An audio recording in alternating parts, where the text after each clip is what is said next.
যে যিনি তদন্ত করছেন তিনিও কি আমাদের বোকা মনে করেন? তিনি যে বলছেন যে টিউলিপ মনে করেছিলেন যে তার বাবা মা এটা কিনে দিয়েছিলেন, এটা একটা বিশ্বাসযোগ্য ব্যাপার। আপনার বাবা মা যদি আপনাকে একটা ফ্ল্যাট কিনে দেয় কোনো আমেরিকার মতো জায়গায়, আপনি জানবেন না যে এই ফ্ল্যাটটা আপনার বাবা মা কি সত্যি কিনে দিয়েছে নাকি এটা ঘুষের টাকায় হয়েছে, না এটা ঘুষ দিয়েছে? এটা আপনি জানবেন না। এটা আপনি না জানলে আপনি এমপি হওয়ার উপযুক্ত না। টিউলিপ তো এমপি ছিল, মন্ত্রী ছিল। তাহলে তিনি কি এতই বোকা যে তিনি জানেন না যে এই বাড়িটা তার বাবা মার না, এই বাড়িটা ঘুষে? তিনি অবশ্যই জানতেন, এবং এটা তো খুব সামান্য ঘুষ টিউলিপের। টিউলিপও দেখেন, আমি শিওর মিলিয়ন মিলিয়ন ডলার ঘুষ নিয়েছে। এই বাড়িটার দামও তো বোধহয় মিলিয়ন ডলার, তো এর মিলিয়ন পাউন্ড, সরি। টিউলিপ দেখবেন মিলিয়ন মিলিয়ন পাউন্ড ঘুষ নিয়েছে। কাজেই টিউলিপের দুর্নীতি প্রমাণিত। শেখ পরিবার একটা দুর্নীতিবাজ পরিবার, এবং তার চুরির জন্যই তিনি পদত্যাগ করতে বাধ্য হয়েছেন। আমার মনে হয় কিছুদিনের মধ্যেই আপনারা দেখতে পাবেন যে টিউলিপের নামে আরো অনেক কিছু বেরিয়ে আসবে। নির্বাচন চাচ্ছেন, জামাতের স্পষ্টভাবে জামাত কিছু বলে নাই, অন্যান্য দলও ওইভাবে স্পষ্টভাবে কোনো সময় টাইম ফ্রেম দিচ্ছে না। তো এখন ছাত্র জনতা যারা সমন্বয়ক বা যারা ছাত্র আন্দোলন করেন বা একটা অংশ বলছে যে আগে সংস্কার পরে নির্বাচন।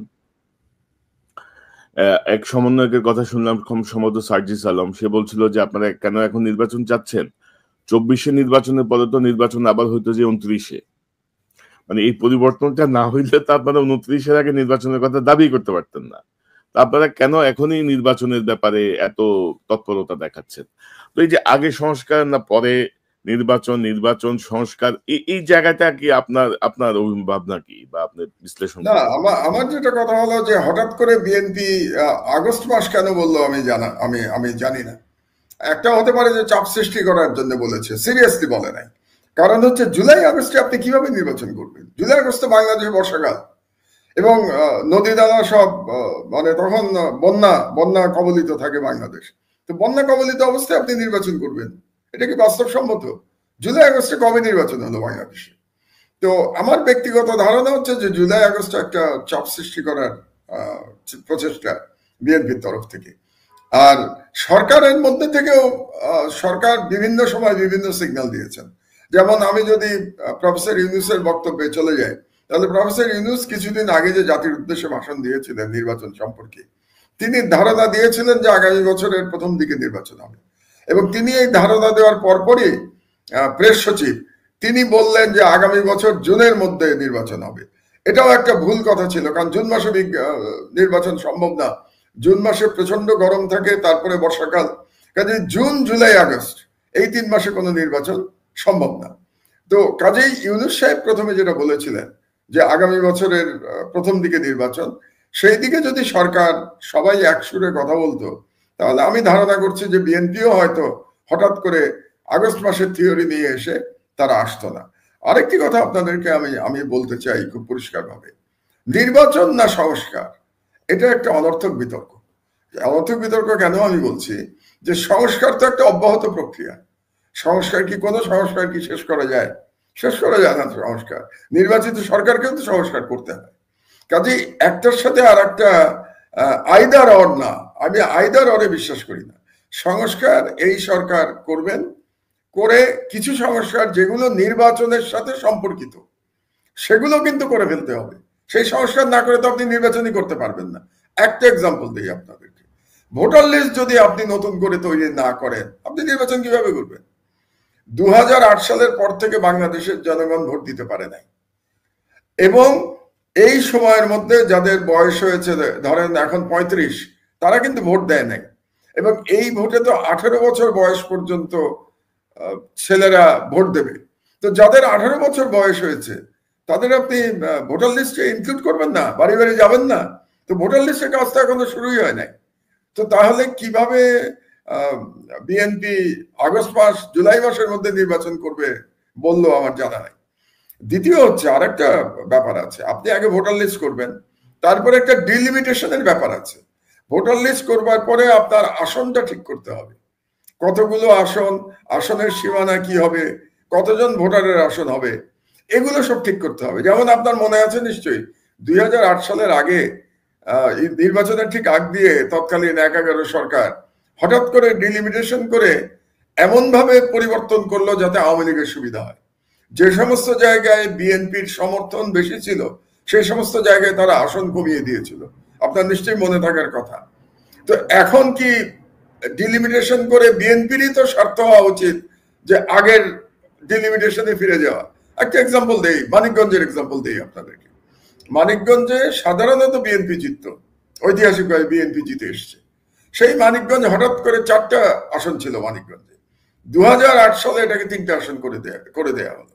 তো এখন মানিকগঞ্জে কি আপনি 3টা আসনে বিএনপি নির্বাচন করতে চায়, নাকি বিএনপি চায় যে আগের মতো 4 আসন হয়ে যাবে মানিকগঞ্জ? তো এগুলো তো হবে যখন আপনি ভোটার লিস্ট সম্পন্ন করতে পারবেন। কাজে বিএনপি যে সারাক্ষণ নির্বাচন নির্বাচন বলছে, এটাও এক ধরনের কি বলবো একঘেয়ে দাবি হয়ে যাচ্ছে নির্বাচনের ব্যাপারটা। নির্বাচন করবার জন্য যে সংস্কারগুলো দরকার সেই বিষয়ে কি বিএনপির কোনো বক্তব্য নাই, নাকি তারা চাচ্ছে যে আমার কোনো সংস্কারের দরকার নাই, নির্বাচনের সংস্কার দরকার নাই, বর্তমান অবস্থায় আগামীকাল নির্বাচন হয়ে যাবে আগের ভোটার লিস্টে? বিএনপি কি চায় যে আগের ভোটার লিস্টে নির্বাচন হবে? নতুন ইয়াংরা ভোট দেবে না? আপনি কি ইয়াংরা মানবে এটা? ইয়াংদের রক্তের উপর দিয়ে এই বিপ্লব হয়েছে, ইয়াংদের রক্তের উপর দিয়ে শেখ হাসিনা বাংলাদেশ ছেড়ে পালিয়েছে, পতন হয়েছে। তো এখন সেই ইয়াংদের আপনি ভোট নিশ্চিত না করে আপনি নির্বাচনের দিকে যাচ্ছেন, এটা তো একটা অবাস্তব শুধু দাবি না। আমি মনে হয় যে এটা যারা এটা বলতে চান, যদি কেউ বলতে চান যে যাদের 18 বছর বয়স হয়েছে তারাও যেন এবার ভোট দিতে না পারে, তাহলে এটা খুব অকৃতজ্ঞ আচরণ হবে, তাই না? আমি আমি পত্রিকায় যেটা দেখছি যে 20শে জানুয়ারি থেকে ভোটার নাগাদ হালনাগাদের কাজ শুরু হবে আর কি, তথ্য সংগ্রহ করবে, এবং তারা বলছে যে 30শে জুনের মধ্যে কাজ শেষ হবে। তো এটা একটা উদ্যোগ দেখছি। আর আপনি যেটি বলছেন যে ডিলিমিটেশন 30শে জুনে, আমি বলছি যে 30শে জুন হচ্ছে ইলেকশন কমিশন বলছে 30শে জুনের মধ্যে শেষ হবে। বাংলাদেশের আমরা যদি অভিজ্ঞতা দেখি, একেবারে ওই তারিখের মধ্যে কি শেষ করা সবসময় সম্ভব হয়? আপনি দেখবেন হয়তো আরো 1-2 মাস বেশিও লেগে যেতে পারে। তো তা যদি লাগে তাহলে আপনার ভোটার লিস্ট শেষ করতেই তো জুলাই আগস্ট চলে আসবে। তো তারপরে ডিলিমিটেশনের প্রশ্ন আসবে, আরো 1-2 মাস লেগে যাবে ডিলিমিটেশন করতে। তাহলে এমনিতেই তো আপনি যদি খুবই গতিশীলতার সাথে আপনি নির্বাচন করেন, তাহলে নভেম্বরের আগে আপনি নির্বাচন কিভাবে করতে পারছেন?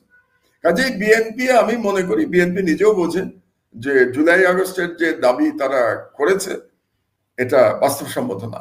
কাজেই আমার ব্যক্তিগত, আমি এটা অনেক আগে আপনার অনুষ্ঠানে বলেছিলাম যে আমি ব্যক্তিগতভাবে দেখতে চাই যে আগামী শীতে নির্বাচন হয়ে যাওয়াটা ভালো বাংলাদেশের জন্য। আগামী শীত বলতে নভেম্বর থেকে মার্চের মধ্যে, নভেম্বর থেকে ফেব্রুয়ারির মধ্যে, আমি বরং বলবো নভেম্বর থেকে ফেব্রুয়ারির মধ্যে নির্বাচন হয়ে যাওয়াটা সবার জন্য ভালো।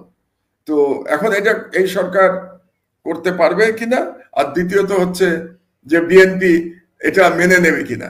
তো আমার মনে হয় যে তারা যদি আগস্ট পর্যন্ত যেতে রাজি থাকে, তাহলে তারপরে আর 4-5 মাস যদি লাগে, তো এতে মাথার উপরে আকাশ ভেঙে পড়বে না, এবং এতে আলোচনায় বসলে আলোচনার টেবিলে এটা সমাধান হওয়া সম্ভব। আমার মনে হয় আপনি যদি বলছিলেন এই যে চাপ সৃষ্টির কৌশল হিসেবে এটা হতে পারে, কারণ সরকার তো আসলে খুব লেথার্জিক আর কি, খুবই লেথার্জিক সবকিছুতেই। এবং ডিলিমিটেশনের যে গুরু ব্রিগেডিয়ার সাখাওয়াত, তিনি তো এখন উপদেষ্টা পরিষদেই আছেন। নির্বাচন করেছিলেন, তিনি তো এই ডিলিমিটেশন করেছিলেন 2008 সালের 11 সরকারের সময়। তো এখন উনি বসে থেকে এটাকে আবার আগের অবস্থায়, বিএনপির পক্ষ থেকে এই জাতীয় কোনো দাবিও আমি এখনো দেখি নাই। যে আগের পক্ষ থেকে যেটা আমি খুব হতাশ হচ্ছি, মানে বাংলাদেশের নাগরিক হিসেবে হঠাৎ হচ্ছি যে বিএনপির পক্ষ থেকে এক নির্বাচনের দাবি করা ছাড়া অন্য কোন জনগুরুত্বপূর্ণ বিষয়ে আমি তেমন কোনো দাবি দেখতে পাইনি। যেমন ধরেন এই যে আওয়ামী লীগ এই ধরনের জুলুম করে গেল, এত দুর্নীতি করে গেল, সেই দুর্নীতির বিরুদ্ধে বিএনপির কিন্তু তেমন কোনো দাবি দেওয়া নাই। দুর্নীতিবাজদের বিরুদ্ধে বিএনপির কোনো দাবি দেওয়া নাই। আমাদের পত্রিকা আলহামদুলিল্লাহ আজকে হচ্ছে আমাদের কতদিন, 10 দিন, আর আজকে হলো 15 তারিখ। আজকে আমাদের 25তম দিন আমাদের পত্রিকা। এই 25 দিনের মধ্যে আপনি যদি আমাদের লিড নিউজ গুলি যদি দেখে থাকেন, আপনি নিশ্চয়ই দেখেছেন এই 25 দিন ধরে কিন্তু আমরা আওয়ামী লীগের দুষ্কর্ম একে একে তুলে ধরেছি, তাদের দুর্নীতি তুলে ধরেছি, তাদের গুম খুন তুলে ধরেছি, তাদের জুলুম তুলে ধরেছি, বিডিআর বিদ্রোহে হাসিনার সম্পর্ক আমরা তুলে ধরেছি। তো এই যে এতগুলো কাজ আমরা 25 দিনের মধ্যে করলাম, মাত্র 25 দিনের মধ্যে, এগুলো নিয়েও তো বিএনপির মধ্যে আমি কোনো আলোচনা দেখি না। বিএনপি এগুলো নিয়েও তো কোনো দাবি করে না। এমনকি আওয়ামী লীগের তারা যে বিচার করতে চায়, কার বিচার করতে চায়, কি বিচার করতে চায়, সেই বিষয়েও কোনো পরিষ্কার ধারণা আমরা এখন পর্যন্ত পাই নাই। আপনাকে একটা এক্সাম্পল দেই, এই যে পুতুল, শেখ হাসিনার মেয়ে, যাকে জালিয়াতি করে ওয়ার্ল্ড হেলথ অর্গানাইজেশনে WHO তে চাকরি দেওয়া হয়েছিল, তার চাকরি বাতিল করার দাবি আমি করেছি তুরস্ক থেকে বাংলাদেশে ফিরেই। ছাত্রলীগ নিষিদ্ধের দাবি আমি করেছি তুরস্ক থেকে বাংলাদেশে ফিরেই। কিন্তু এসব বিষয়ে তো বিএনপি নীরব ছিল। বরং কোনো কোনো ক্ষেত্রে দেখা গেছে যে তারা এই দাবিগুলোতে এক ধরনের অস্বস্তি বোধ করছে, তারা এগুলোকে সমর্থন করছে না। তো তারা কি আওয়ামী লীগের এই 15 বছরের দুঃশাসন, এগুলো নিয়ে তাদের কোনো বক্তব্য নাই? এগুলো নিয়ে আমি বক্তব্য কম দেখতে পাচ্ছি, অন্তত গত 5 মাস ধরে। যতটা না বক্তব্য দেখতে পাচ্ছি নির্বাচন নিয়ে, যে যেন নির্বাচন করলেই সকল সমস্যার সমাধান হয়ে যাবে। ব্যাপারটা কি সেরকম? বাংলাদেশের অর্থনীতির অবস্থা আমাদের বুঝতে হবে না? বাংলাদেশে আমলাতন্ত্র বুঝতে হবে না? যেমন ধরেন এই সরকার, বিশ্বের যে কোনো সরকার যখন একটা বিপ্লবের পরে ক্ষমতা নেয়, তারপরে একটা শুদ্ধি অভিযান চলে আমলাতন্ত্রের ভিতরে। এই সরকার কোনো শুদ্ধি অভিযান করতে পারে নাই। কেন পারে নাই? এই শুদ্ধি অভিযান করতে পারে নাই বলেই আপনি যে বললেন না এই সরকার লেথার্জিক কারণ হচ্ছে যে আমলাতন্ত্র তাদেরকে কাজ করতে দিচ্ছে না। এবং এই আমলাতন্ত্র, আপনি আশা করেন কি করে এই আমলাতন্ত্র কাজ করতে দেবে, যে আমলাতন্ত্র গত 15 বছরে ফ্যাসিস্ট শাসন আমলে তৈরি হয়েছে? এবং এই সরকার কোনো শুদ্ধি অভিযান চালায় নাই। এবং এই আমলাতন্ত্রের বিষয়েও কিন্তু বিএনপির তেমন কোনো বক্তব্য নাই। শুধুমাত্র যারা বঞ্চিত তাদেরকে চাকরি দিতে হবে, তাদেরকে প্রমোশন দিতে হবে, এই জাতীয় কথা ছাড়া কোনো সেই অর্থে আমলাতন্ত্রের পরিবর্তনের জন্য বিএনপির তরফ থেকে আমরা কোনো দাবি দেখতে পাই নাই। তো এই কারণেই জনগণও ঠিক বুঝতে পারছে না যে বিএনপির কাছে কি একমাত্র নির্বাচনটাই সমস্যা। আমাদের তো পুরো বাংলাদেশ সমস্যা রে ভাই, পুরো বাংলাদেশ তো হাসিনা ধ্বংস করে দিয়ে গেছে। এগুলো নিয়ে বিএনপির কোনো বক্তব্য নাই, এগুলো নিয়ে কোনো সংস্কারের জন্য চাপ দেওয়া নাই। আপনি বলেন নির্বাচনের জন্য চাপ দেওয়া ছাড়া এই সরকারের উপরে গত 5 মাসে বিএনপি কোন ইস্যু নিয়ে চাপ দিয়েছে? শুধুমাত্র নির্বাচন, আর কোন ইস্যু নিয়ে চাপ দেয় নাই। তো এটা তো জনগণ তো একটু হতাশ হচ্ছে বিএনপির এই পজিশনের কারণে। না, বিএনপির অ্যাকচুয়ালি আমার যেটা মনে হচ্ছে কোনো হোমওয়ার্ক নাই। মানে জনপ্রশাসন বলেন বা দেশের সার্বিক 15 বছরের বিষয়ে কোনো হোমওয়ার্ক আগেও নাই, ছিল না, পরেও তারা করে নাই, যার ফলে এই অবস্থা। এবং আপনি খুব বিস্ময়কর হচ্ছে যে হাসিনার পতন হলো 5ই আগস্ট, 7ই আগস্ট বিএনপি বলছে 90 দিনের মধ্যে নির্বাচন চাই, এই সভা করে তারা বলেছে। তো এগুলো এক ধরনের, আমি কি বলবো, এক ধরনের হাস্যকর দাবি ছাড়া তো আর কিছুই না, কারণ সিচুয়েশন তো বুঝতে হবে। তো এর মধ্যে আপনি যদি দেখেন যে আমরা পুতুলের প্রসঙ্গটা নিয়ে তো এখন দেখছি স্বাক্ষর অভিযান চলছে পুতুলকে সরানোর জন্য, কিন্তু সরকারের পক্ষ থেকে একবার বলা হয়েছিল যে তারা চিঠি দিয়েছে, কিন্তু কোনো ফলো আপ নাই। তো আরেকটি প্রসঙ্গ একটু গুরুত্বপূর্ণ, ধরেন এই যে নির্বাচন সংস্কার নিয়ে আপনি জানেন যে সাম্প্রতিক সময়ে বাংলাদেশে নিযুক্ত সাবেক ভারতের হাই কমিশনার বিনা সিকরি, তিনিও কিন্তু বলছেন যে নির্বাচনের পরে সংস্কার, আগে আমরা নির্বাচন চাই, নির্বাচনের পরে সংস্কার হলে ভালো হয় তিনি বলছেন। এবং ভারতের যে সেনাপ্রধান তিনি বলছিলেন যে নির্বাচিত সরকারের সঙ্গেই মানে ভারতের একটা সুসম্পর্ক প্রতিষ্ঠিত হবে, মানে ভারত একটা সম্পর্ক স্থাপন করবে, বা সেনাপ্রধানও বলছেন যে নির্বাচনের পক্ষে, নির্বাচিত সরকারের পক্ষে। তো এর মধ্যে কোনো যোগসূত্র বা ভারতের এত আগ্রহ সংস্কার, নির্বাচন, কি মনে করেন? মানে ভারত এবং বিনা সিকরিকে কিন্তু সবাই আমরা জানি যে অত্যন্ত কট্টর বিজেপি পন্থী বা মুসলিম বিদ্বেষী এবং বাংলাদেশ বিদ্বেষী একজন কূটনীতিবিদ। বিনা সিকরি সম্পর্কে আমরা খুব পরিষ্কারভাবে এটা জানি। এবং ভারতীয় সেনাপ্রধান বলেছেন যে নির্বাচিত সরকার হলে বাংলাদেশের সাথে সম্পর্ক উন্নত হবে। তিনি আরো বলেছেন যে 5ই আগস্ট তার নাকি বাংলাদেশের সেনাপ্রধানের সাথে সার্বক্ষণিক যোগাযোগ ছিল। তো আমি পরেরটা একটু কমেন্ট করে নেই। আপনারা হয়তো দুটো লিড নিউজ আমার দেশে দেখেছেন গত 25 দিনে। প্রথম দিনে আমরা যে লিড নিউজ করেছিলাম যে ঢাকা অ্যাটাক, শেখ হাসিনা বলেছিল ঢাকা অ্যাটাক করতে ভারতকে, এটা ছিল আমাদের প্রথম দিনের লিড নিউজ। এবং পরবর্তীতে আমরা দিয়েছিলাম যে হাসিনা রেস্কিউ মিশন, এটা আরেকটা লিড নিউজ ছিল। এবং সেখানে আমরা দেখিয়েছিলাম যে কিভাবে দুটো রাফাল জেট বিমান প্রস্তুত হয়েছিল ভারতের আকাশসীমার মধ্যে। হাসিনাকে বহনকারী বিমানটি প্রবেশ করা মাত্র রাফাল জেট বিমান এসকর্ট করে নিয়ে গেছে হাসিনার বিমানকে। এবং আগে থেকেই সিদ্ধান্ত ছিল যে হাসিনার বিমান সরাসরি দিল্লিতে যাবে। এবং এর আগে যে সমস্ত গল্প আপনারা শুনেছিলেন যে সে প্রথমে কি বলে ত্রিপুরায় গেছে, আগরতলায় নামতে পারেনি, তারপরে আবার সে কলকাতার দিকে গেছে, এগুলো সব ক্যামোফ্লেজ, এগুলো সত্য ছিল না। সবকিছু প্ল্যান করে হয়েছিল। হাসিনাকে কিভাবে এখান থেকে নিয়ে যাবে, কিভাবে রেস্কিউ করবে, মোদির সাথে একাধিকবার কথা হয়েছে হাসিনা। এবং আর্মি চিফের কথার মধ্যে, মানে ইন্ডিয়ান আর্মি চিফের কথার মাধ্যমে প্রমাণিত হয়েছে যে তার সঙ্গে সার্বক্ষণিক যোগাযোগ ছিল জেনারেল ওয়াকারের। তো কি ব্যাপারে যোগাযোগ ছিল আপনার কি ধারণা? 5 তারিখে কি জন্য যোগাযোগ ছিল? একটাই যোগাযোগ ছিল যে শেখ হাসিনাকে পার করে দেওয়া। তার মানে এই পার করে দেওয়ার ব্যাপারে ভারতীয় ইন্টেলিজেন্স, ভারতীয় মিলিটারি এবং বাংলাদেশের মিলিটারি একসাথে কাজ করেছে। এটাই প্রমাণিত হয়েছে ইন্ডিয়ান আর্মি চিফের কথার মাধ্যমে। এটা গেল এক। আর দুই, এখন ইন্ডিয়ান আর্মি চিফ গণতন্ত্রের কথা বলছেন। গত 15 বছর ওনাদের গণতন্ত্রের সবক কোথায় ছিল?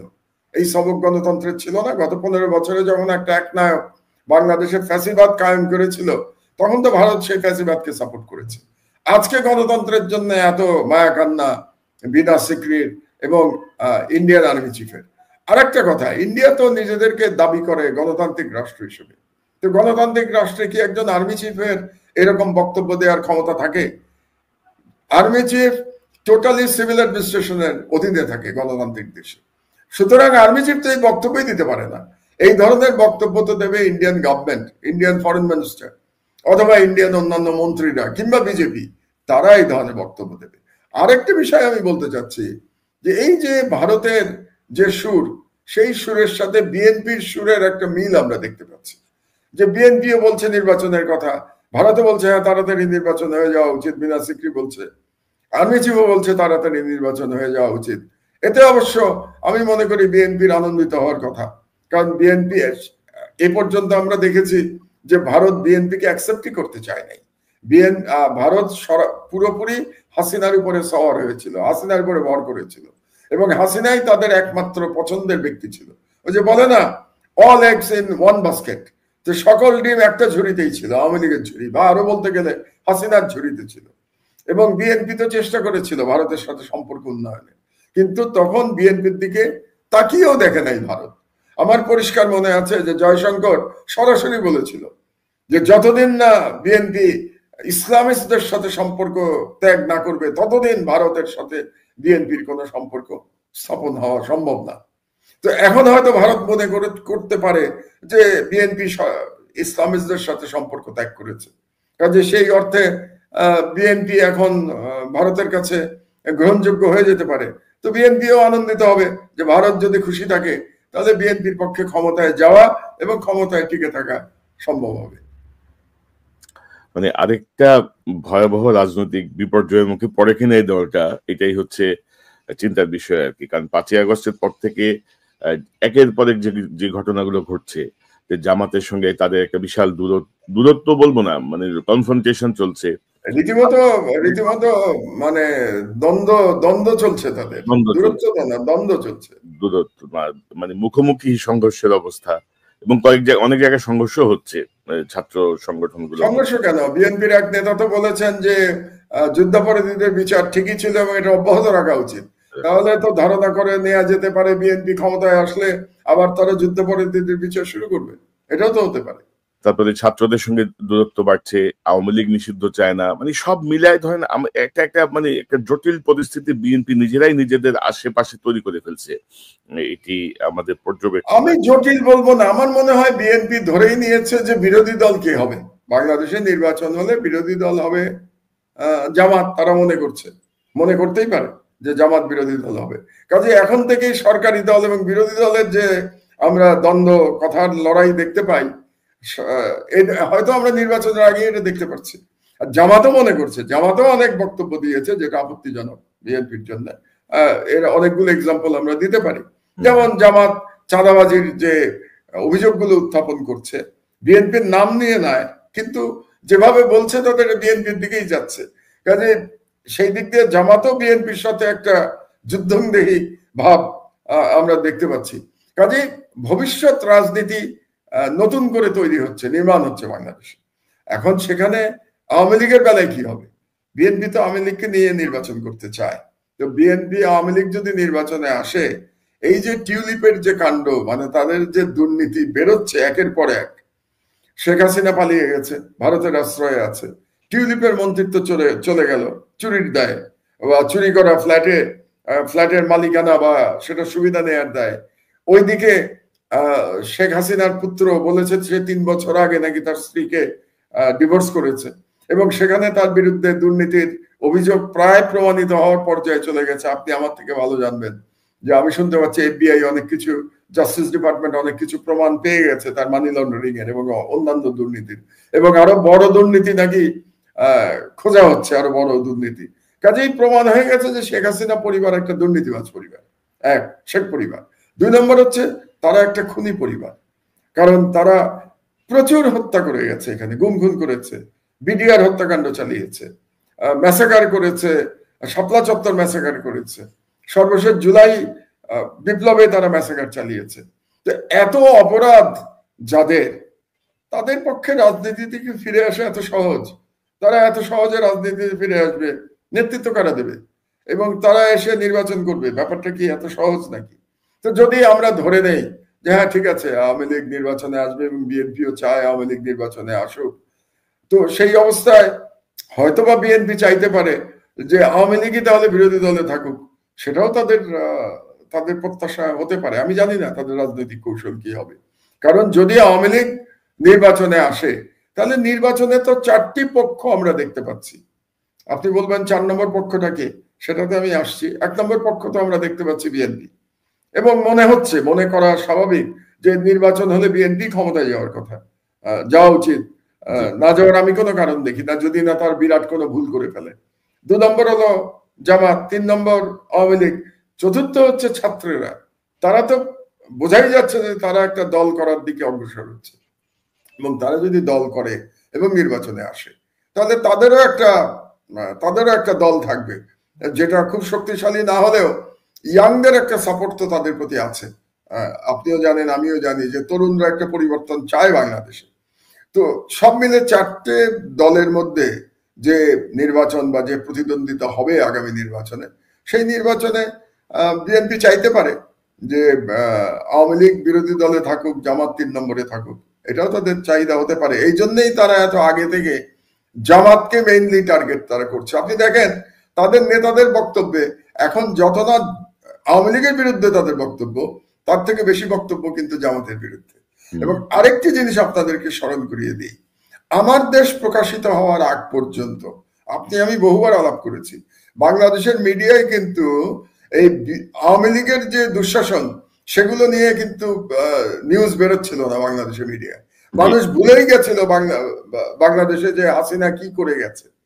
বেশিরভাগ আলোচনা হচ্ছিল বর্তমান সরকারের ব্যর্থতা নিয়ে।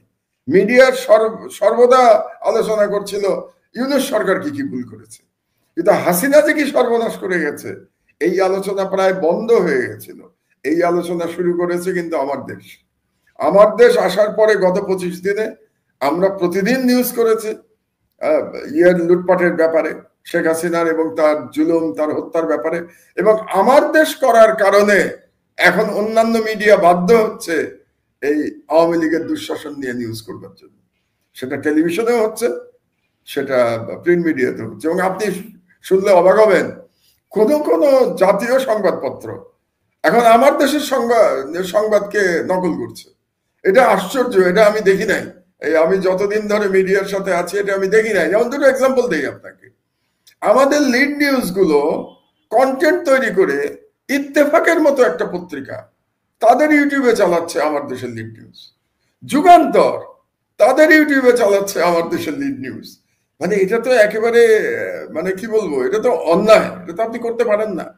এবং আপনি যদি একটা জাতীয় দৈনিক হন, ইত্তেফাকের মতো পত্রিকা, সে কিভাবে আমার দেশের, এবং কোন কোন ক্ষেত্রে আমাদেরকে ক্রেডিটও দিচ্ছে না, আমাদের নিউজ তারা চালাচ্ছে, আমার দেশের নামও নিচ্ছে না, কোন কোন ক্ষেত্রে নিচ্ছে, কোথাও কোথাও তারা নিচ্ছে না।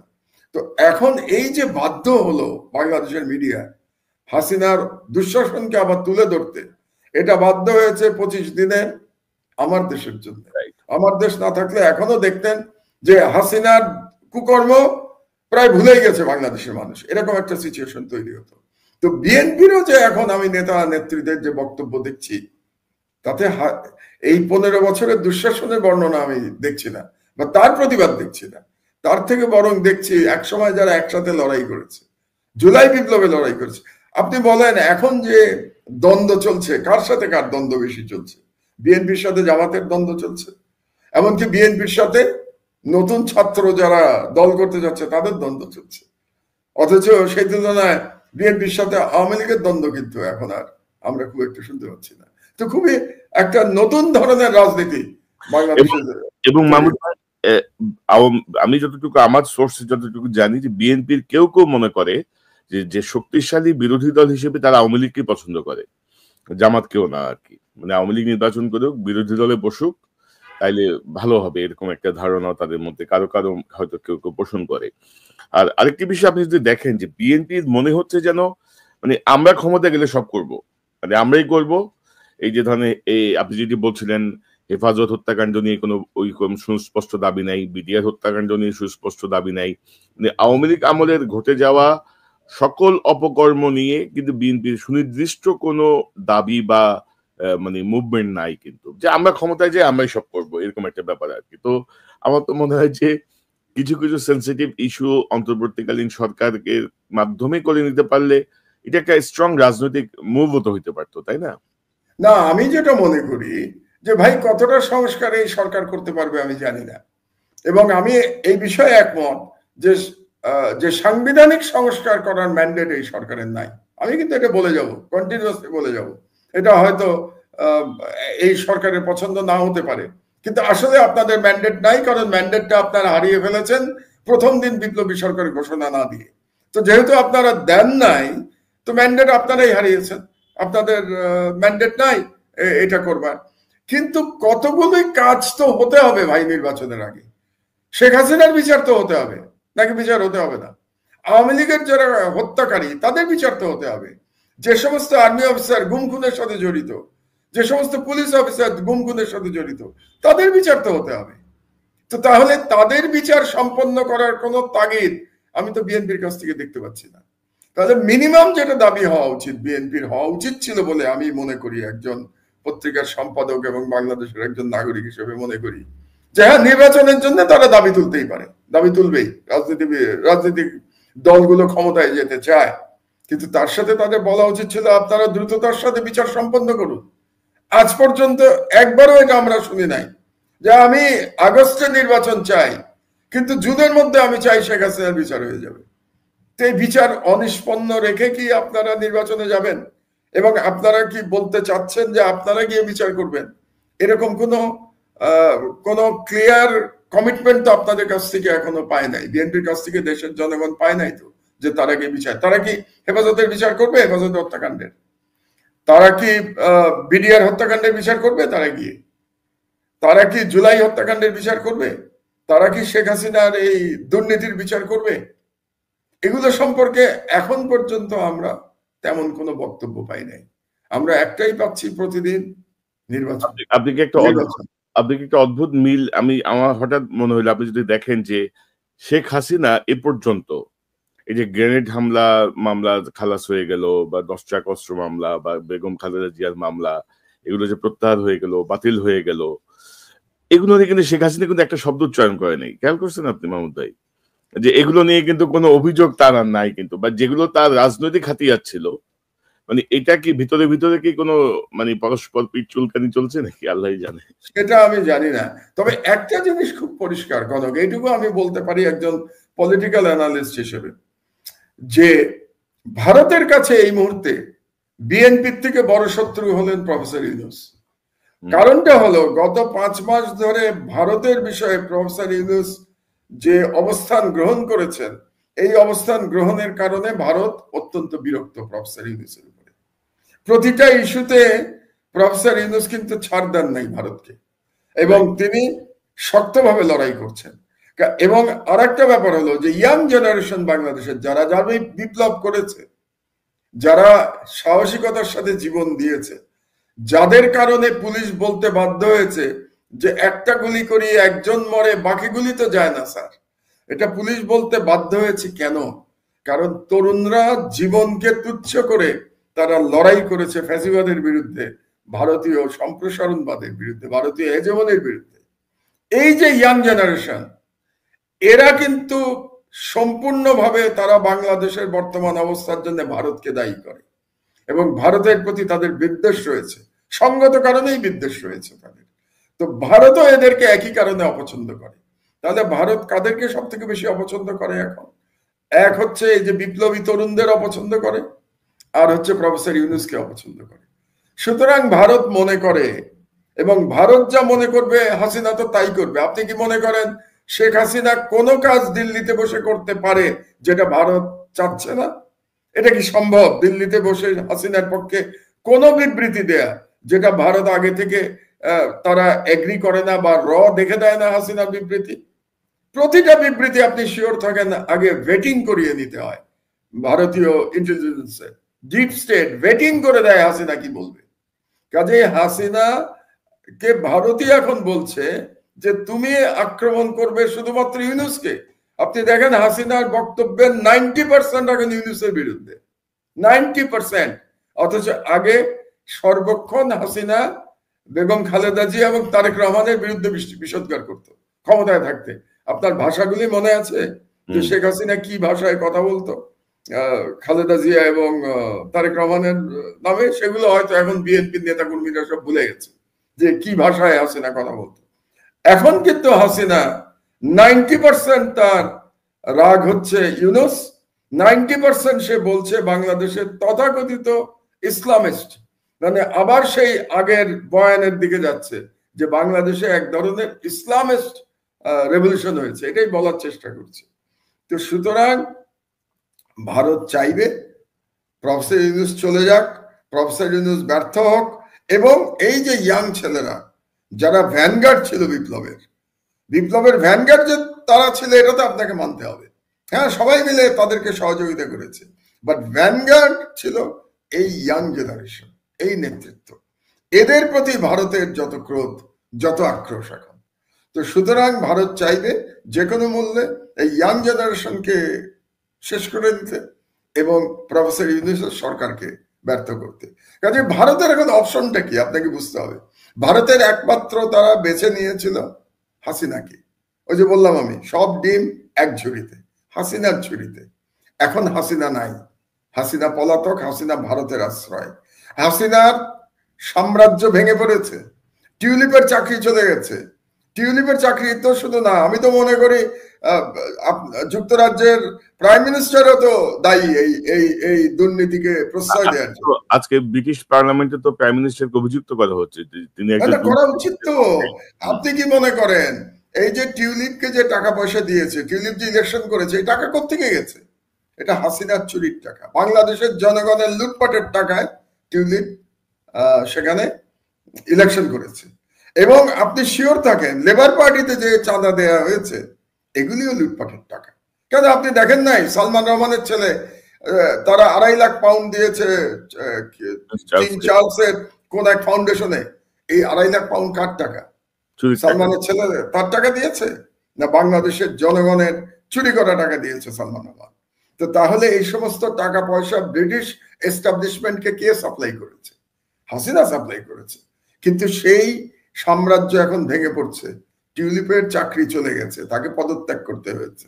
এমনও হতে পারে টিউলিপ জেলেও যেতে পারে।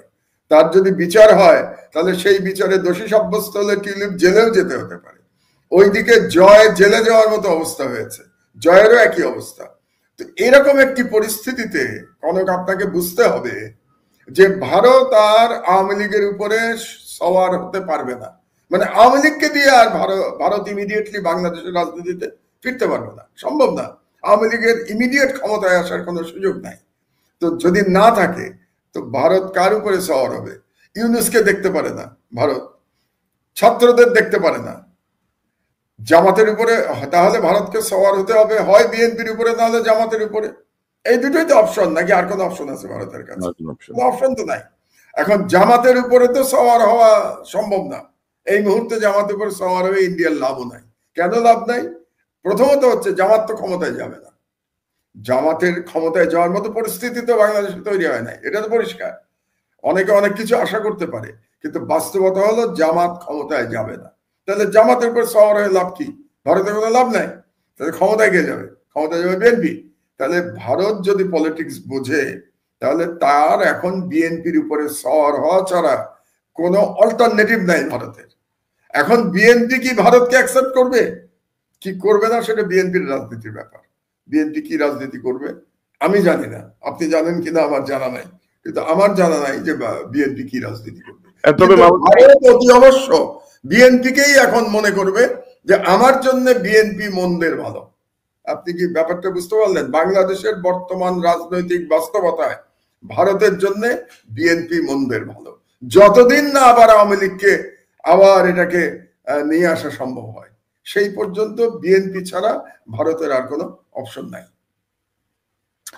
মানে চোখের সামনে সিরিয়া যেভাবে আসাদের সহযোগীদের দমন করছে, তার একটা সম্পূর্ণ বিপরীত একটা অবস্থা বাংলাদেশে। আমরা তাদেরকে তোষণ করছি, পোষণ করছি, বসাচ্ছি, এবং নতুন যে ভোটারদের গ্রুপটা যুক্ত হতে যাচ্ছে ভোটার তালিকায়, এরা কিন্তু ভাই একটা বড় একটা ডিসিশন মেকিং এ ভূমিকা রাখবে কিন্তু ভোটের রাজনীতিতে। বিশাল। Bangladesh is a young country, জনসংখ্যার একটা বিরাট অংশ ইয়াং। তারা কাকে ভোট দেবে আপনি আমি জানি।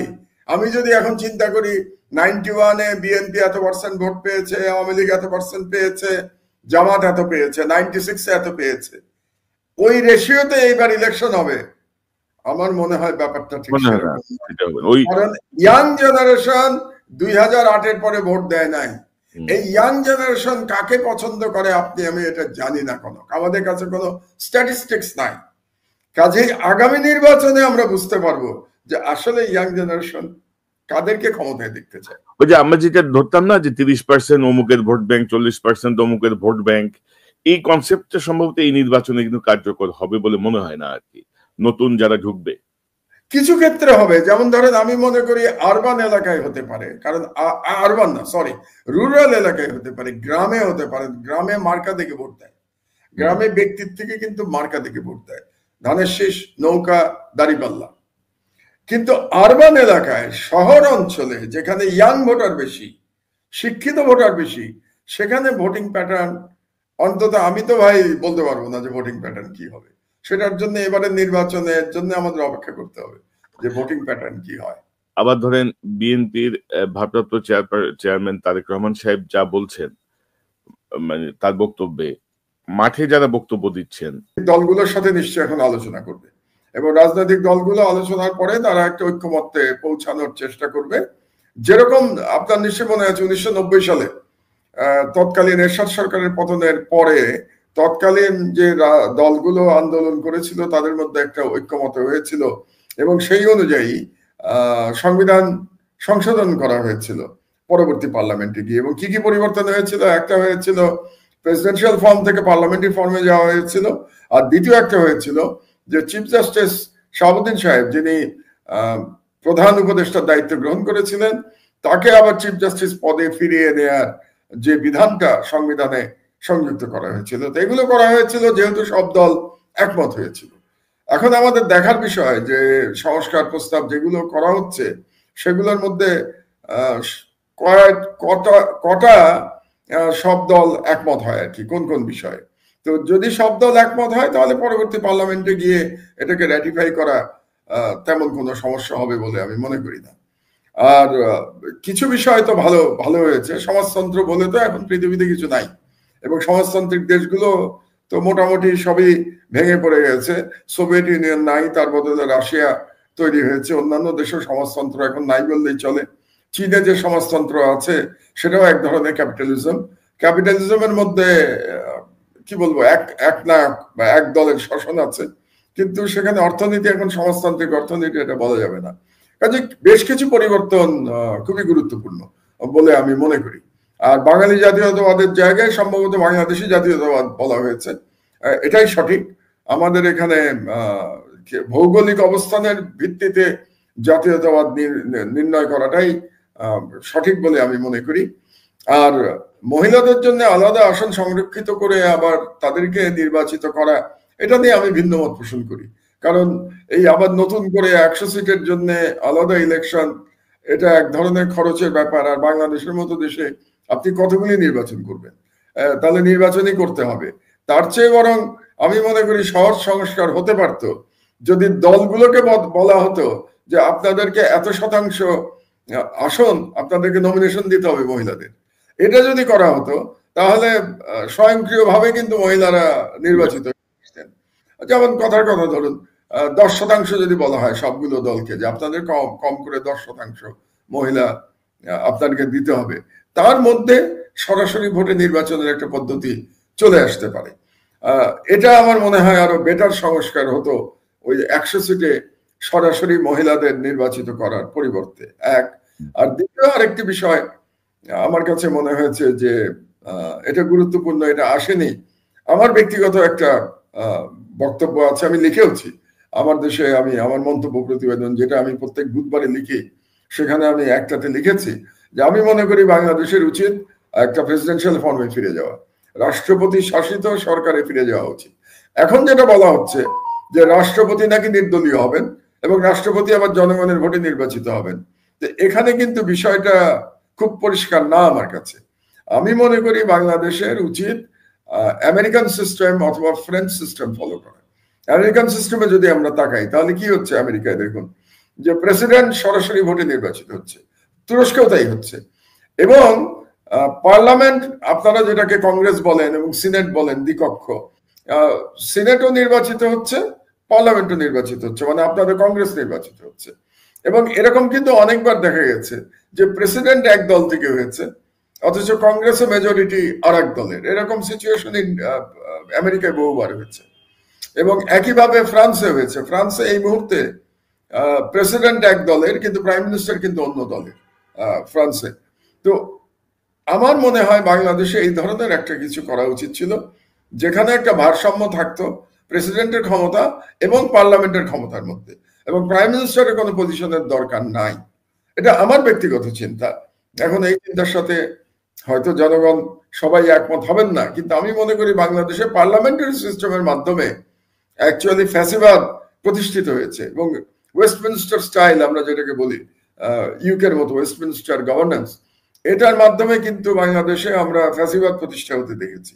তার চেয়ে যদি আমরা জনগণের ভোটে সরাসরি প্রেসিডেন্ট নির্বাচিত হতো আর ওইদিকে পার্লামেন্ট নির্বাচিত হতো দলীয় ভিত্তিতে, এবং একটা ক্ষমতার ভারসাম্য থাকতো প্রেসিডেন্টের সাথে, পার্লামেন্টের সাথে এবং স্থানীয় সরকারের সাথে। বাংলাদেশের স্থানীয় সরকারটা কিন্তু সেভাবে আমরা ক্ষমতায়ন করতে পারি নাই। তো স্থানীয় সরকার যদি উপজেলা পর্যন্ত নির্বাচিত প্রতিনিধি হতো এবং তাদের মধ্যে ক্ষমতার ভারসাম্য হতো, এটা মনে হয় বাংলাদেশের জন্য সবচেয়ে ভালো বলে আমি মনে করি। এবং আরেকটা জিনিস হওয়া দরকার, আমেরিকাতে যেমন যে প্রেসিডেন্ট বাজেট তৈরি করে কিন্তু বাজেট অ্যাপ্রুভ করে কংগ্রেস, কংগ্রেস অ্যাপ্রুভ না করা পর্যন্ত সেই বাজেট অ্যাকসেপ্টেড হয় না। এবং এই কারণে আপনারা দেখেছেন যে অনেকবার প্রেসিডেন্টের সাথে একটা কংগ্রেসের দ্বন্দ্ব চলে আসে, কিন্তু এর মাধ্যমে যেটা হয় যে ক্ষমতার মধ্যে একটা ভারসাম্য তৈরি হয়। তো আমার ব্যক্তিগতভাবে মনে হচ্ছে যে প্রেসিডেন্সিয়াল ফর্মে যাওয়াটাই বাংলাদেশের জন্য ভালো। এখন দেখা যাক, রাজনৈতিক দলগুলো তো এই সংস্কার নিয়ে সরকারের সাথে বসবেন এবং প্রফেসর ইউনূসও তো তাই বলেছেন যে তিনি সকল রাজনৈতিক দলের সাথে বসবেন, আলোচনা করবেন। এখন রাজনৈতিক দলগুলো এই সংস্কারগুলোর মধ্যে কটা গ্রহণ করবে আর কোনটা গ্রহণ করবে না, এটা আমরা ভবিষ্যতেই দেখতে পাবো। এবং রাজনৈতিক দলগুলোর যদি সংস্কারের আলাদা কোনো প্রস্তাব থাকে, আমি মনে করি তারাও নিশ্চয়ই সেই প্রস্তাবগুলো এই সরকারের কাছে দেবে এবং তারপরে একটা সবাই মিলে একটা সিদ্ধান্ত হবে। তো জনগণ সেই দিকে তাকিয়ে আছে। তবে রাজনৈতিক দলগুলোর মধ্যে ইতিমধ্যেই তো তাদের কিছু কিছু প্রস্তাবনা পাঠিয়েছিল যখন কমিশন গুলো হয়েছে। তো প্রবলেমটা হচ্ছে যে মানে উপদেষ্টা পরিষদের যেই কার্যক্রমের যে অবস্থা দেখছি আর কি, মানে এদেরকে দিয়ে আসলে এই সংস্কার কতটুকু বাস্তবায়ন হবে সেটাও কিন্তু অনেকের মনে প্রশ্ন আছে, যে তারা রুটিন ডিউটি। এই সংস্কার, আপনি যে সংস্কারের আজকে জমা দেওয়া হলো, এগুলো বাস্তবায়নের ক্ষমতা তো এই উপদেষ্টা পরিষদের নাই। নাই। কারণ এই বাস্তবায়ন তো ইলেক্টেড পার্লামেন্টেই বাস্তবায়ন করবে। এবং যে জন্য আমি 90 সালের উদাহরণ দিচ্ছি আপনাদেরকে, যে 90 সালে যেটা হয়েছিল, যে আগেই তারা একমত হয়েছিল যে কি কি সংস্কার তারা করবে। তার মধ্যে একটা ছিল, বললাম না, যে প্রেসিডেন্সিয়াল ফর্ম থেকে পার্লামেন্টারি ফর্মে যাওয়া। তো এগুলো আগে থেকে সিদ্ধান্ত নিতে হবে। এবারেও আমি মনে করি একই রকম ভাবে সব দলগুলো যদি একমত হয়, তাহলে পরবর্তী পার্লামেন্টে গিয়ে এটাকে রেটিফাই করা কঠিন হবে না। কিন্তু দলগুলো যদি একমত না হয়, তাহলে কি হবে? সেক্ষেত্রে কারা করবে? তো সেক্ষেত্রে এই সংস্কারগুলো তো করা সম্ভব হবে না।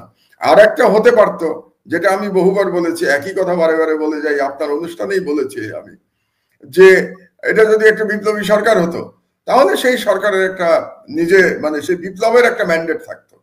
তো যত বিলম্ব হচ্ছে, মানে 5ই আগস্ট থেকে আমরা যত দূরে সরে যাচ্ছি, ততই তো বিপ্লব দুর্বল হয়ে যাচ্ছে, তাই না?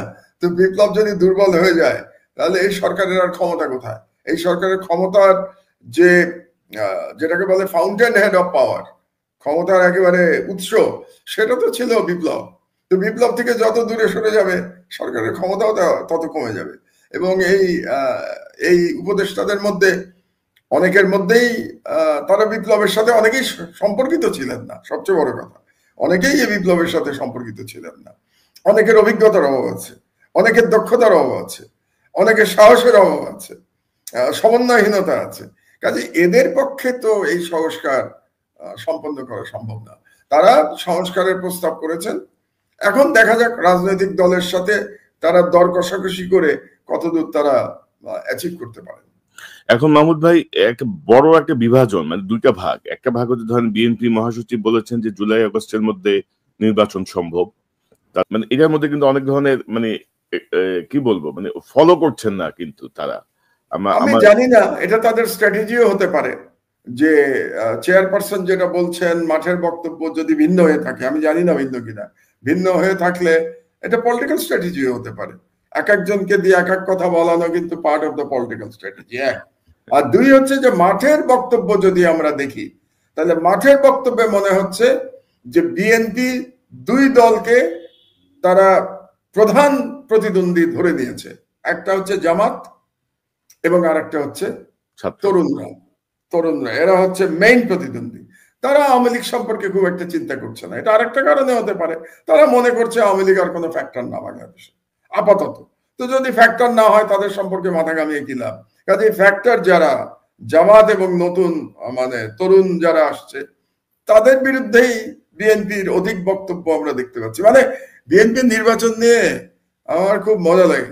যেমন গত বছর আপনি যদি একটা বছর আগে ফিরে যান, মানে 2024 সালের জানুয়ারি মাসে, আমরা তো জানুয়ারিতেই 2025-এর জানুয়ারিতে আমরা সারাক্ষণ শুনতাম উন্নয়ন উন্নয়ন উন্নয়ন উন্নয়ন, এইটা শুনতাম এখন, তাই না? সারাক্ষণ হাসিনার মুখে উন্নয়ন উন্নয়ন। আর এখন শুনছি খালি নির্বাচন নির্বাচন নির্বাচন, বিএনপির মুখে শুনছি নির্বাচন নির্বাচন। মানে মানে মজাই লাগছে আমার কাছে, বুঝলেন? যে 1 বছরের ব্যবধানে আগে উন্নয়ন উন্নয়ন ছিল, এখন শুধু নির্বাচন নির্বাচন নির্বাচন। তবে ওই সার্জিস যে কথাটা বলছে, যেটা আমি প্রথমের দিকে বলছিলাম, যে 2024-এর পরে তো নির্বাচন হতো 29-এ, তারপরে এত ব্যাকুল হয়ে গেলে তো সমস্যা। এবং এই ঘটনা এটা বলা আমি সমর্থন করি না। মানে 29-এর চিন্তা তো করা উচিত না। আমার কথাটা হচ্ছে যে এখানে বছর গুরুত্বপূর্ণ না, গুরুত্বপূর্ণ হচ্ছে যে আমি কি কাজগুলো করব। আমি কি 2029 পর্যন্ত বসে থাকবো, কোনো কাজ করবো না? আমি 2029 নির্বাচন দেবো, ব্যাপারটা না। হচ্ছে যে আমার যে সংস্কারগুলো নির্বাচনের জন্য করা দরকার, আমার কি বোঝাতে পারলাম? যে সঠিক নির্বাচন হওয়ার জন্য যে সংস্কারগুলো করা দরকার, সেই সংস্কারগুলো সম্পন্ন করতে হবে, এক। দুই, হাসিনা এবং আওয়ামী লীগের দুষ্কর্মের বিচার হতে হবে। এই দুটো সম্পন্ন হওয়ার পরে আমরা নির্বাচনে যাব। এটা আমার ব্যক্তিগত মতামত। এই দুটো কাজ হবে, নির্বাচনে যাব। তার জন্য যদি 1 বছর লাগে 1 বছর লাগবে, তার জন্য যদি 1.5 বছর লাগে 1.5 বছর লাগবে, তার জন্য যদি 6 মাস লাগে, ফেয়ার এনাফ। 6 মাস পরে নির্বাচন হবে। কিন্তু এই দুটো কাজ সম্পন্ন না করে নির্বাচনে যাওয়ার আমি তো কোনো সুযোগ দেখি না, যে কি করে আপনি নির্বাচনে যাবেন এই দুটো কাজ। ওইটাই মাহমুদা, আমি ওইটাই বলছি যে 29-এর কথা আমি বলছি না, আমি বলছি যে আপনি 6 মাসের মধ্যে এত ব্যাকুল হয়ে গেলেন কেন? নির্বাচন নির্বাচন 7 তারিখে বলছেন 3 মাসের মধ্যে নির্বাচন দিতে হবে, এখন বলছেন এই যে জায়গাটা, এগুলো মানুষকে মানে ভুল ডিরেকশন দিচ্ছে আর কি, ভুল ডিরেকশন দিচ্ছে, ছাত্রদের সঙ্গে দূরত্ব, নতুন ভোটারদের সঙ্গে দূরত্ব বাড়াচ্ছে, মানে বন্ধুত্ব আর নাই। তো আমরা আরেকটা প্রসঙ্গে যেতে চাই, তারপর এগুলো নিয়ে আমি তো আলোচনা করছি খোলা মনে, কারণ আমাদের কোনো কি বলবো, আমাদের নিজেদের কোনো পলিটিক্যাল কারো কোনো রাজনৈতিক কোনো উদ্দেশ্য নাই বা ব্যক্তি স্বার্থ নাই। বাংলাদেশের স্বার্থের জন্যই লড়াই করেছি। অন্তত আমরা যারা বাইরে ছিলাম, আমরা ইউটিউবে আপনারা যারা ফাইট করেছেন, ইলিয়াস, আপনি, পিনাকি, এবং আমি মাঝে মাঝে আপনার অনুষ্ঠানে এসেছি। আপনার অনুষ্ঠান ছাড়া তো আমি অন্য কোথাও বোধহয় 1-2 বার গেছি 4-5 বছরে। তো প্রধানত আমি বক্তা হিসেবে এসেছি আপনার অনুষ্ঠানে, অ্যানালিস্ট হিসেবে এসেছি। তো আমরা যারা লড়াই করেছি, আমরা হাসিনার থেকে মুক্তি চেয়েছিলাম, বাংলাদেশে হাসিনার ফ্যাসিবাদ থেকে মুক্তি চেয়েছিলাম, আমরা ভারতীয় হেজিমনির থেকে মুক্তি চেয়েছিলাম। এটাই আমাদের লড়াই ছিল। আমাদের আজকের লড়াইও কিন্তু তাই। আমাদের এর বাইরে আমাদের কোনো লড়াই নাই। এখনো আমরা ভারতীয় হেজিমনি থেকে মুক্তি চাই, এখনো আমরা চাই যে হাসিনার ফ্যাসিবাদ যেন বাংলাদেশে আর ফিরে আসতে না পারে। তবে একটি কথা আমি পরিষ্কার আপনাকে বলতে চাই, আমার বয়স হয়ে গেছে, আমি বারে বারে বলি যে এখন পৃথিবী ছেড়ে যাওয়ার সময় চলে এসছে। কখন যাব সেটা তো আল্লাহ জানেন, কিন্তু চলে এসছে। সুতরাং আমি সারা জীবন পরিষ্কার কথা বলে এসছি, অনেক রিস্ক নিয়ে, অনেক ঝুঁকি নিয়ে, অনেক ক্ষমতাবানদের বিরুদ্ধে আমি কথা বলে এসছি। এখন যারা ক্ষমতাবান তাদের বিরুদ্ধেও আমি একইভাবে কথা বলছি। সেটা হলো যে আমাদের উদ্দেশ্যটা কি? উদ্দেশ্য বাংলাদেশকে স্বাধীন দেশ হিসেবে, মানে স্বাধীনতা বজায় রাখা। হাসিনা 15 বছরে বাংলাদেশের স্বাধীনতা দিল্লির কাছে বিসর্জন দিয়েছিল। আমরা আমাদের বাচ্চারা সেই স্বাধীনতা পুনরুদ্ধার করেছে। এমন কোন দল যেন বাংলাদেশে ক্ষমতায় না যায় যারা বাংলাদেশের স্বাধীনতা আবার দিল্লির কাছে সমর্পণ করে দেবে। এবং সেরকম যদি পরিস্থিতি হয়, অন্তত আমি তো আমার শেষ বিন্দু রক্ত থাকা পর্যন্ত কনক আমি লড়াই করে যাব, যেন যদি সেরকম কোনো পরিস্থিতি হয় যে বাংলাদেশে আবার ভারতীয় হেজিমনি প্রতিষ্ঠিত হবে, তার বিরুদ্ধে আমার লড়াই মৃত্যু পর্যন্ত চলবে। এবং আমি জানি আপনারাও সেই লড়াইয়ে আমার সাথেই থাকবেন। না, অবশ্যই মাহমুদ ভাই। এবং ধরেন যে মূল জায়গাটি হচ্ছে যে এত রক্তপাতের পরে শুধুমাত্র নির্বাচন বা এইসব দাবি নিয়ে যদি বিএনপি আগায়, বিএনপিও ক্ষতিগ্রস্ত হবে, একটি গুরুত্বপূর্ণ রাজনৈতিক দল ক্ষতিগ্রস্ত হবে, এবং বারে বারে মানুষ বুকে রক্ত দেওয়ার জন্য নেমে আসবে না, রাস্তায় পরিবর্তনের জন্য নেমে আসবে না। আর আপনি যেটি বলছিলেন মাহমুদ ভাই, আপনি you are knocking 70 maybe, doctor 85, আপনার এমন কোনো বয়সই হয়নি আর কি বলা চলে সেদিক থেকে। আপনি বয়স হয়ে গেছে বারবার, এই কথাটা আমার মনে হয় আপনি আর বললেন না মাহমুদ ভাই, ডক্টর ইউনুস 85। এবং আপনি লেখা লিখেছেন গতকাল আপনার পত্রিকায় যে জুলাই দর্শনের বিপ্লব ও রাজনীতি, দীর্ঘ লেখা, আপনি লেখাটি লিখেছেন। তো প্রোক্লামেশনের কথা আমরা শুনছি, এটি নিয়ে আপনার বক্তব্যটা নিয়ে আমি একটু শেষ করতে চাই। যে প্রোক্লামেশন নিয়ে বোধহয় আজকে একটা মিটিং হওয়ার কথা, আমি জানি না। আমি কিন্তু এই দর্শনটাই ব্যাখ্যা করার চেষ্টা করেছি আমার লেখায়। আপনি তো পড়েছেন, খুব ইন্টারেস্টিং যে আপনি এই লেখাটা নিয়ে আসলেন এখন এই মুহূর্তে। এখানে জুলাই বিপ্লবের দর্শনটা আমি কি দেখার চেষ্টা করেছি, এবং এই লেখার মধ্যে আমি যেটা বলেছি যে বাংলাদেশের রাজনীতিতে 4টি ঘটনা খুব গুরুত্বপূর্ণ। একটা হচ্ছে, আমি স্বাধীনতা উত্তর বাংলাদেশের কথা বলছি। একটা হচ্ছে 75 সালে শেখ মুজিবের পতন। 2 নম্বর হচ্ছে 75 সালে সিপাহী জনতার বিপ্লব। 3 নম্বর হচ্ছে 1981 সালে ভারতপন্থী সামরিক বাহিনীর সদস্যদের দ্বারা প্রেসিডেন্ট জিয়াউর রহমানকে হত্যা। 3 নম্বর। 4 নম্বর হচ্ছে 90 সালের গণঅভ্যুত্থান।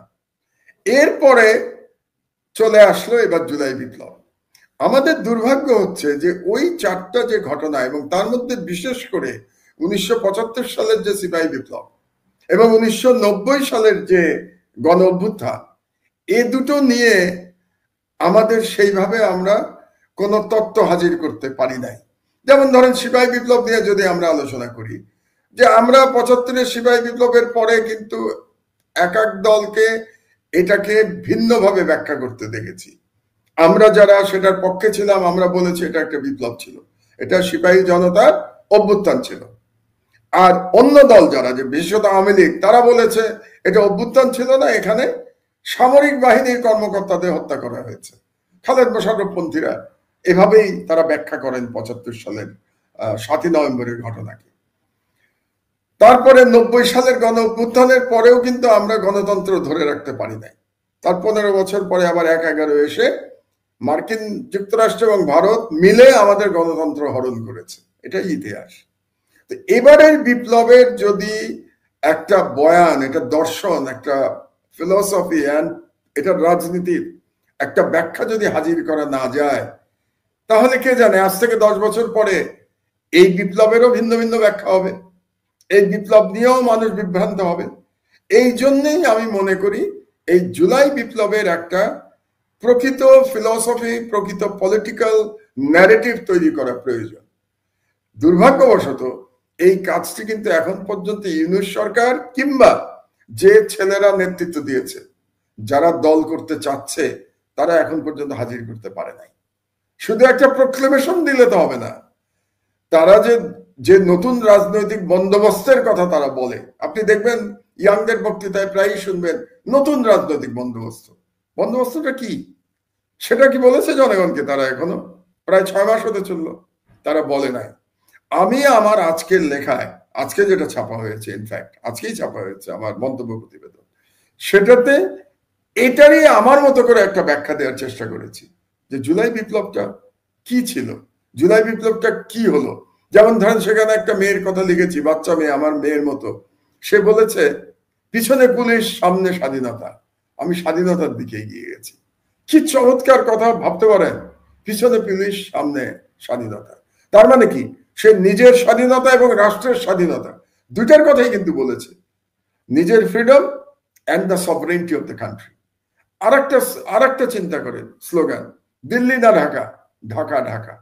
এই স্লোগান আমরা শুনছি 2024 সালে এসে। এই স্লোগান দিয়ে বাচ্চারা জীবন দিতে বেরিয়ে গেছে। তাহলে কার বিরুদ্ধে লড়াই করেছে? তারা দিল্লির হেজেমনির বিরুদ্ধে লড়াই করেছে।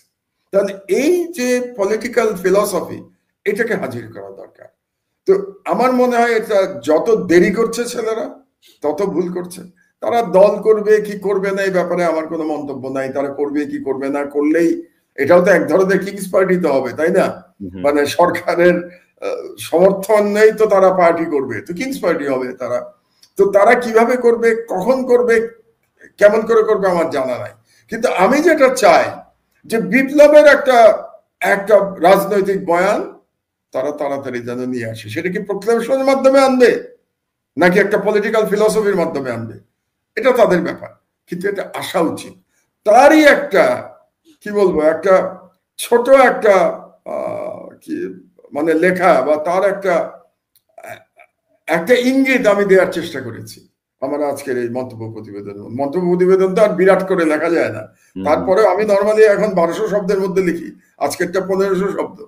তো এর মধ্যে আমি একটা দেওয়ার চেষ্টা করেছি জাতির উদ্দেশ্যে, জাতির কাছে আমি কিভাবে দেখি এই বিপ্লবটাকে, সেটা আমি বলার চেষ্টা করেছি। ছেলেরা কিভাবে দেখে এটা তো ছেলেরা নিয়ে আসবে, তো আমরা অপেক্ষা করছি। এখন প্রক্লেমেশন সরকার বলেছে তারা করবে, আমার সন্দেহ আছে কোন এই সরকার এখন আর প্রক্লেমেশন দিতে পারবে কিনা। কারণ সরকার কি বলেছে, তারা প্রক্লেমেশন দেবে সব দলের সাথে আলোচনা করে। আপনি মনে করেন এটা পসিবল? এই দলের সাথে আলোচনা করে সরকার প্রক্লেমেশন দেবে? It's impossible. কাজে ছেলেরা প্রক্লেমেশনের একটা ঘোষণা দিয়ে দেয়াটাও তাদের হয়তো ভুল হয়েছে, তারা যদি সিরিয়াস না হয়ে থাকে, দিয়ে আবার পিছিয়ে যাওয়া এটাও তাদের ভুল হয়েছে। এবং এখন আমার মনে হয় এক ধরনের ব্যাপারটা হয় না, একটা দোদুল্যমান অবস্থায় চলে গেছে। কাজেই তারা যে সত্যি প্রক্লেমেশন হাজির করতে পারবে কিনা আমার সন্দেহ আছে। এবং আমার ধারণা শেষ পর্যন্ত হয়তো ছেলেরাই একটা কিছু নিয়ে আসবে, সরকার পারবে না। সরকার কোনো প্রক্লেমেশন আনতে পারবে আমি মনে করি না। আনলে পরে দেখবো, আনলে পরে আমি ভুল প্রমাণিত হবো আর কি। তো সেটার জন্য আমি অপেক্ষা করে আছি। আপনার আগামীকালকেই তো একটা বৈঠক হওয়ার কথা যেটা শুনতে পাচ্ছি, এই প্রোক্লেমেশনের ইস্যুতে। তো দেখা যাক কি হয়। তবে আপনাকে ধন্যবাদ মাহমুদ ভাই। আপনি সারাদিন অনেক কাজের পরেও এই অনেক রাতেও আমাকে সময় দিয়েছেন। আপনাকে অসংখ্য ধন্যবাদ। একটি বিষয় শুধু আমি আপনার মাধ্যমে জানাতে চাই যে টিউলিপ প্রসঙ্গে অনেকেই আওয়ামী লীগ থেকে প্রচারণা চালাচ্ছেন যে সঠিক তদন্তের স্বার্থে নাকি টিউলিপ পদত্যাগ করেছেন, তদন্তকে প্রভাবমুক্ত রাখতে। এবং আমি এই সংক্রান্তে একটু তথ্য পেয়েছি, যেটি হচ্ছে যে যিনি যে লাউরি ম্যাগনাস যিনি তদন্ত করছেন স্বাধীন ইন্ডিপেন্ডেন্ট, তিনি স্টারমার্ককে, প্রধানমন্ত্রী স্টারমার্ককে লিখেছেন যে টিউলিপ এবং ক্রসে তার ফ্ল্যাটের মালিকানার উৎস সম্পর্কে জানতেন না। তিনি ধারণা করেছিলেন যে তার মা বাবা ফ্ল্যাটটি তাকে কিনে দিয়েছিলেন, অথচ ভূমি রেজিস্ট্রি হস্তান্তর ফর্মে টিউলিপের সই রয়েছে বলেও জানানো হয়। অর্থাৎ এটি অলমোস্ট প্রমাণিত যে টিউলিপ শোনেন, এই